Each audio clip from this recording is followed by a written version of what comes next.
about 3 months ago, our lunchtime initiative called #ThinkBlackPages This initiative came out of the realization that the African American community is positioned to improve itself economically through the wise usage of black consumerism. Little did I know that there was a young man named Professor Devin Robinson, who had already launched an initiative called Black Businesses Matter. So somehow through fate or divine inspiration or what have you, then we have been able to hook up, and I'm so happy about that. Because, I'm a firm believer in self-help. Why go out begging, when you can work a job? Why go out begging when you can start a business? Why go out begging for individuals or groups to help your community when you could grow collard greens in your backyard? So I think based on that concept, we are on the same wavelength. This is a call to action. A call to action. I'm your host, Alex Havisham, and like I said, he just traveled here, to be on the show. We are planning a very, very exciting event, which I'll tell you about shortly. But first of all, just give us a biographical sketch. I know you're a big-time businessman, but just tell us a little bit about yourself. Yeah, I live in Atlanta, Georgia. I own businesses, as you said, and I've been marginalized when I worked corporate America, marginalized even in business. And my ability allowed me to be successful in business, obviously, opening multiple businesses in different industries.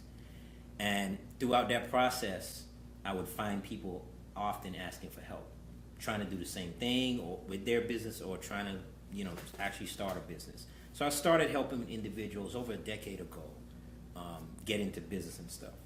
And it just kind of morphed and grew and grew and grew. And next thing you know, I'm speaking, I'm doing training, I'm developing other types of businesses to really help individuals succeed in their business.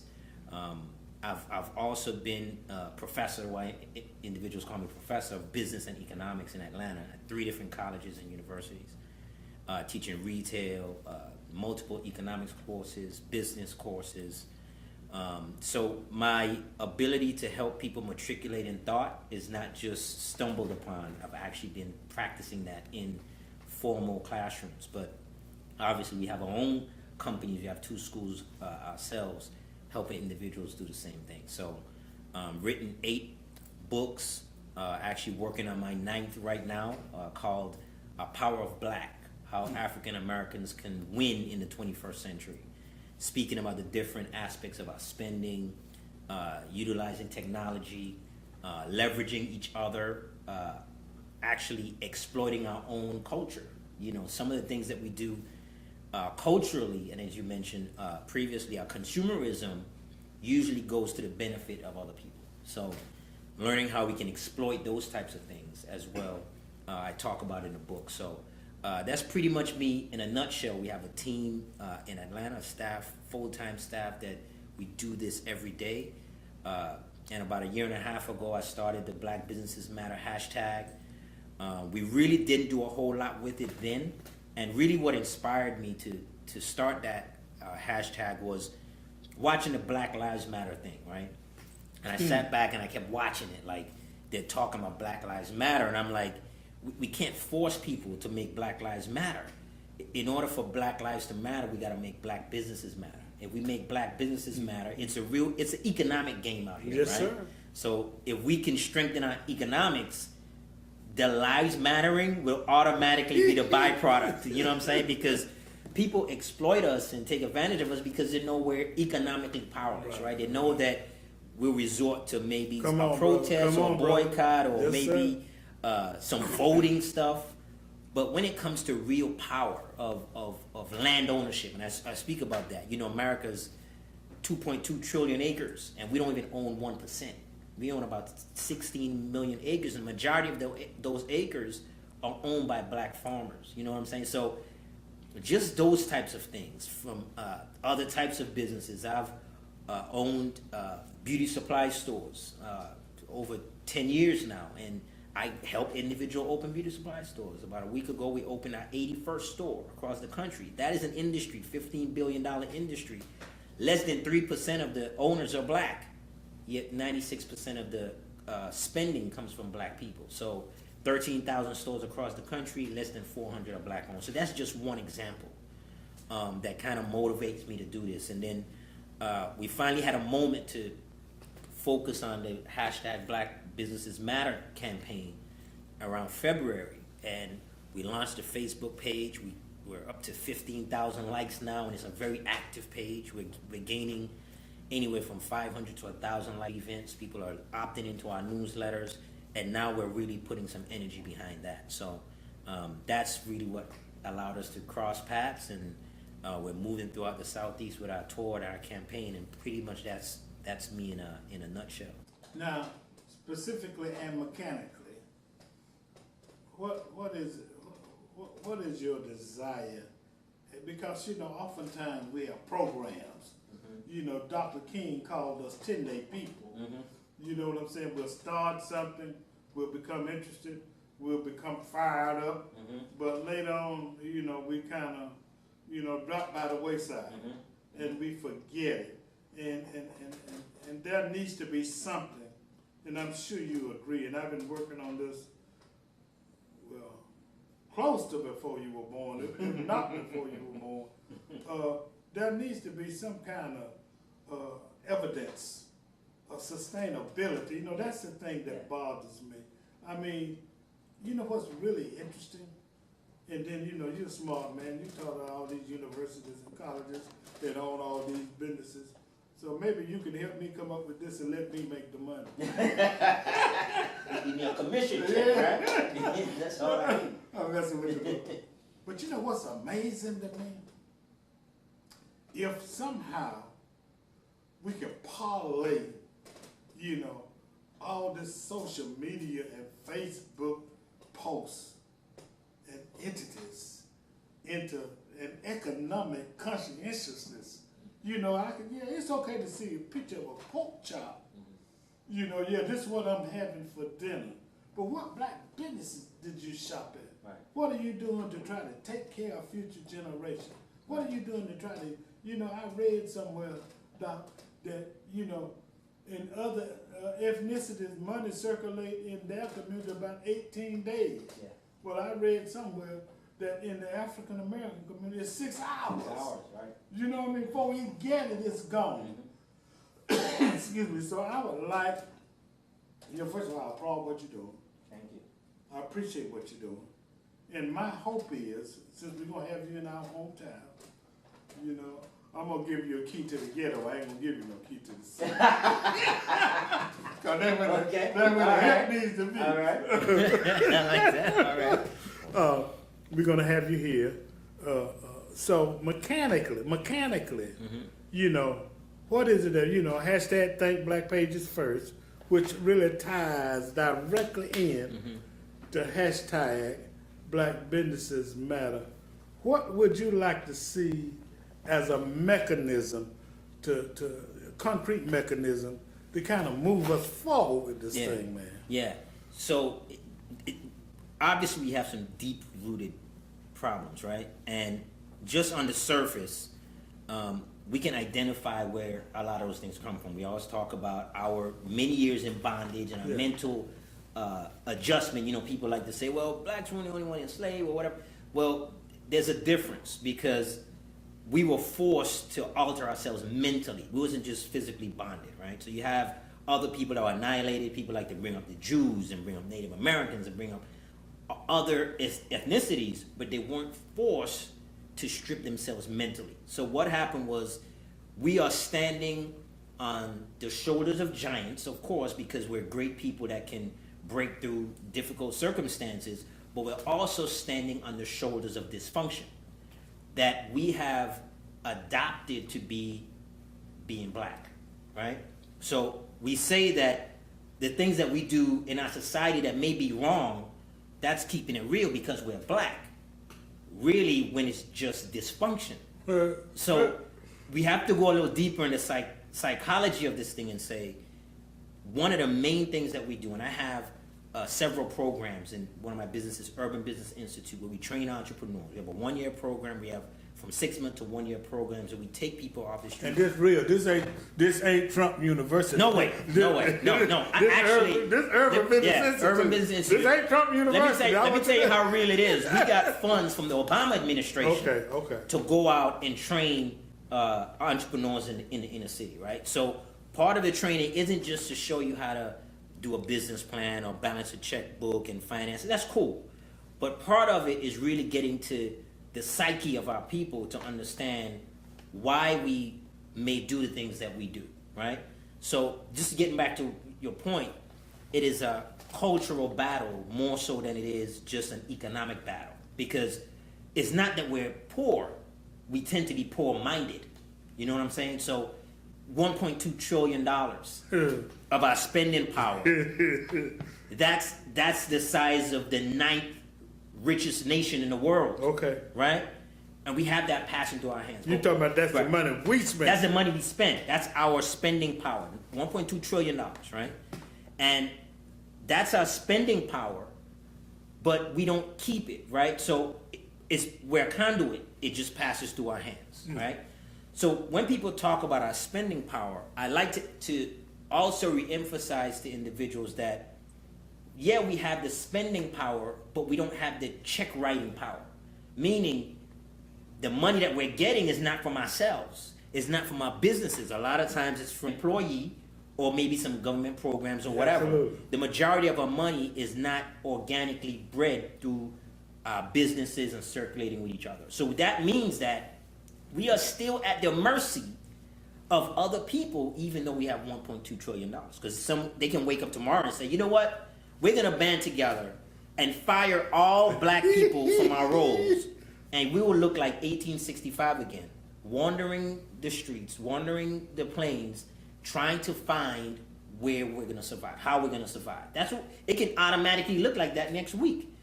But what happens is, because of the culture of convenience and ease and self-comfort, we're not seeing the big picture, right? So we got a paycheck, or the criminals are short-sighted in the sense where they go out and they rob stores. And who do they rob? They typically go to black people homes. We rob in, we don't go elsewhere and do this, right? So we're doing all these things because we're so short-sighted. And what happens is the big picture is continuously eroding.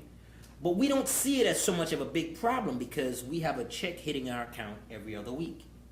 We're not seeing, well, you're still vulnerable, right? So I read this one book one time, and it said that people that have a job think that they're really secure, but they're vulnerable because you only have to upset one person to lose 100% of your income. That's your manager or supervisor. Right. When you're in business, you got to upset 100% of the people, right? They're doing business. The customers, to lose 100% of your income. Right. So who's more vulnerable? Right. You know what I'm saying? Right. So these are some of the things that I think, in addition to our programs and teaching sustainability, and one of the things we're moving towards as well is microloans, issuing microloans to individuals that graduated our programs, that now we can see that all they need now is the funding, they understand the big picture, they have the character and the integrity and the intelligence to make sure that they, pay those funds back and run their businesses properly. That's part of the piece, part of the puzzle. But one of the main things is making sure that we focus on the culture of our people, so that we understand that not because we can ride around in a car with nice wheels on it, AC blowing, and we can probably move to the suburbs and live in a nice little home or whatever, that we've overcome. Because it doesn't matter how far we go. As long as we're still a conduit to our wealth and our earnings, we're going to continuously be in a vulnerable position, and we're going to continuously be on a plantation. We're on an economic plantation. Because all it takes is for someone to hatch a bright idea to say, black people gotta go, right? And meanwhile, what we're doing is we're busy fighting and arguing with immigrants coming into the country saying they're taking our jobs, Meanwhile, we need to be concerned about the immigrants coming in creating jobs, because what's going to happen is the tables are going to turn and we're going to be working for them. So I think that's straight the direction we need to go in, starting to really get the cultural piece together, so that when we get Now, the when you wealth. said cultural, Yeah. Elucidate on that just for a minute. Well, culturally, okay, so when we talk about our spending, right? So we spend more money on entertainment than anything And that's a else. culture, that's That's part of our culture. yeah, because okay, so going back historically of us of people, I'll let you go ahead. we're tribal people, right? And white people are colonial people, right? There's certain habits that are connected to that. We are very social and friendly and about family and fellowshipping, and that's one of the reasons why our community gets annihilated. Because we welcome people into our community because we're about unity and family. Meanwhile, other people are often coming in to exploit our situation. So that lack of strategy is part of our cultural problem, because we need to understand that commerce is not evil, money is not evil, and wealth is not evil. It's the character of the individuals that are controlling those things that make it evil. So again, going back to our spending, what do we spend on? What do we spend our money on? What do we spend our time on? Some of the things that we follow, I'll even say this. There has been a war waged on our community back in the late 80s, early 90s with our music, right? So I travel the world, and when I go different places, I have the challenge of not being typecast as the individuals that these people know black people to be, or what they feel black people to be. It's not known. They look at TV, they see how we're operating, because we are introduced into the world through a dysfunctional type of music. Now, and I'm gonna pick on the hip hop music here for a second, right? Not all hip hop music is bad. You got some people that are trying to do positive or whatever, but which one or what type of music is really catapulted to the world on a global stage, right? So if a lot of money is pumped into that, and our community is starting to believe, well, if that person can act and behave this way, then why can I act and behave this way? Well, it's really dysfunction. A lot of the things that they talk about, from the drug uses to the misogyny to the poor spending of money and all that, they're being paid to say that. Our young impressionable people are looking at it saying, but they're rich and they're doing that, and they think that they can do the same thing. No, it's dysfunction. You're not going to get a job. You're not going to get through college using that same type of behavior. But then that behavior has been funded so much that when I go to Australia or I'm in Budapest, that's what they know. So now I'm treated as They think you're a rapper. yeah, I'm the oh well, this is, I'm being treated immediately as if that's who I am. So part of that again is part of this false culture that's being created to say, well, this is what the black community is. And then we got young impressionable people thinking, well, this is black community is. There's a portion of us that doesn't follow that. There's a portion of us who know better, but we're not making ourselves globally available, and the money's not invested in those individuals to show a different side, so people can start to see, well, oh, they're not all the same. You know what I'm saying? So there's just some restructuring in it, and it's a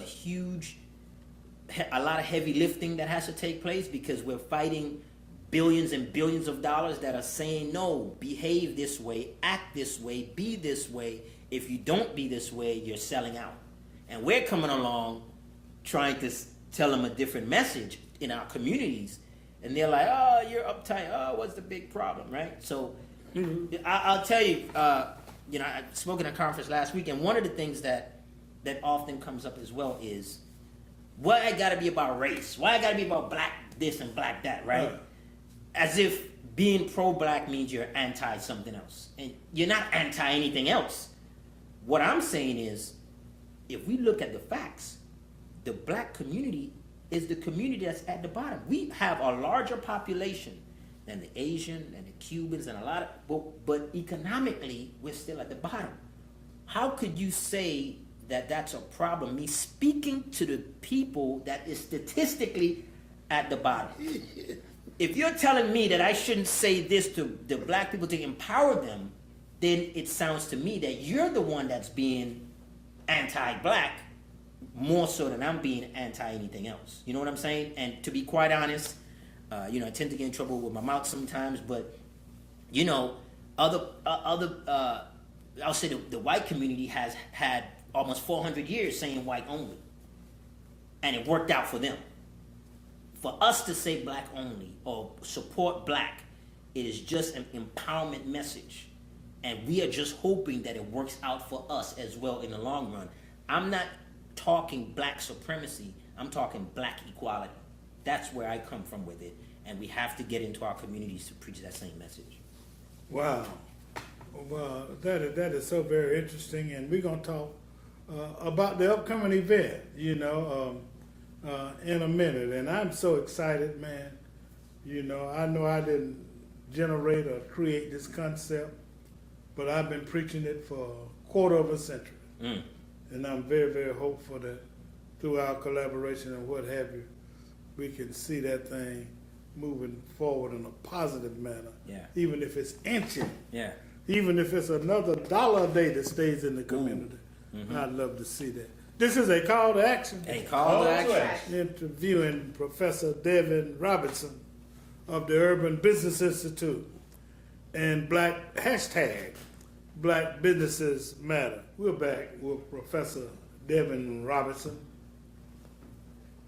academician and entrepreneur, social activist, instructor, and a man who thinks it would not be robbery to utilize the resources and the talents that he has to try to uplift our community. And a historian, I don't need to leave that out, to uplift our community economically.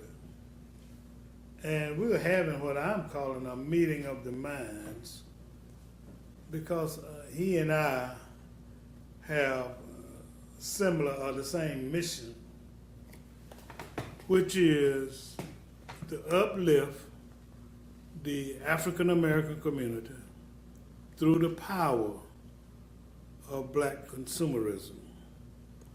And Dr. Robinson has launched this initiative, and he's doing some things all over the country. And we're fortunate that he's going to be coming to Macon, Central Georgia, and put together some programs and activities that I want to make a difference once he's gone. So I'm sure that he studied this, and he taught at 4 different colleges and universities. I'm sure that he can do it. So let's talk a little bit about the Black Businesses Matter and the Black Friday film. Yeah, let's do it. Go ahead. So the Black Businesses Matter campaign is a tour that we're doing.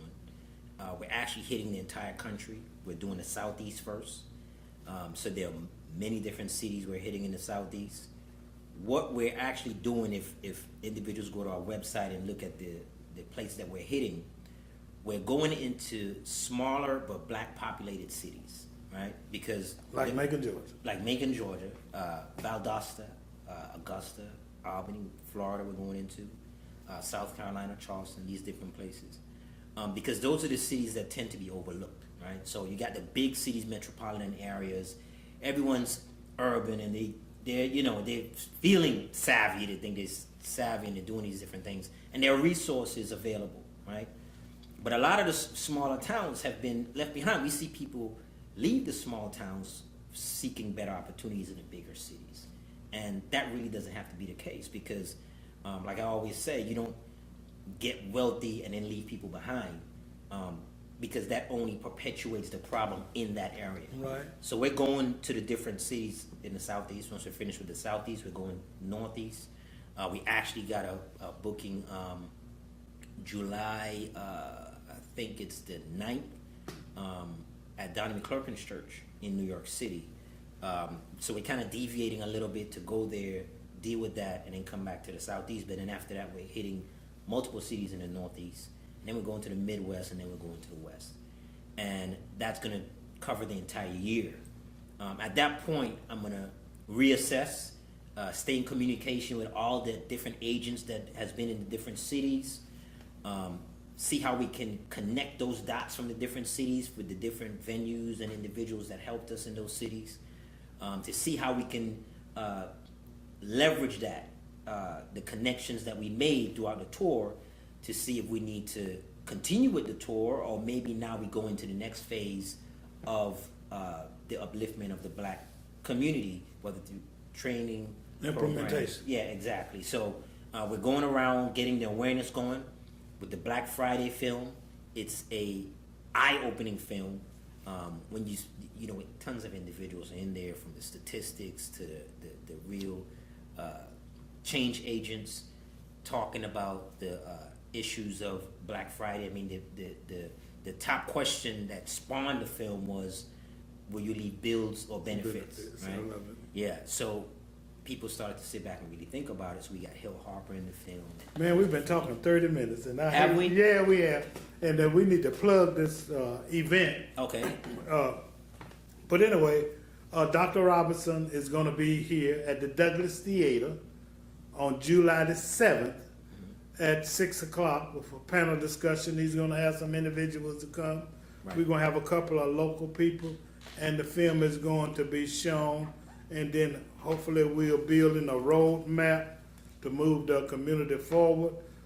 We will still keep our hashtag Think Black Pages First initiative lunch.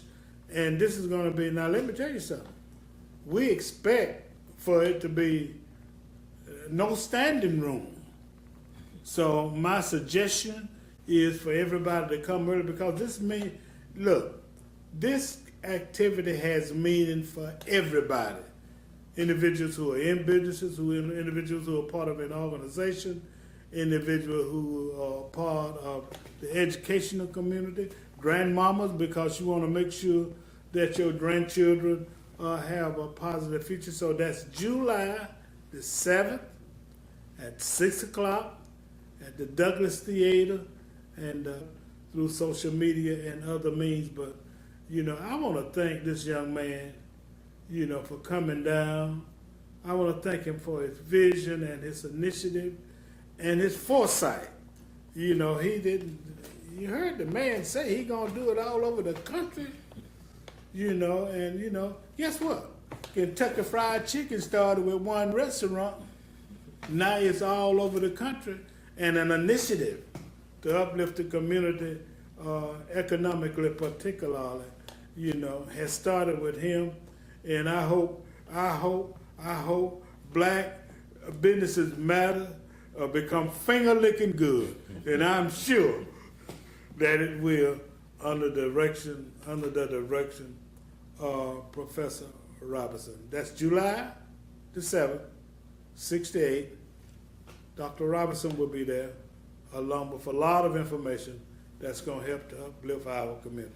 This is a call to action. A call to action. I'm your host, Alex Habersham. Have a great day.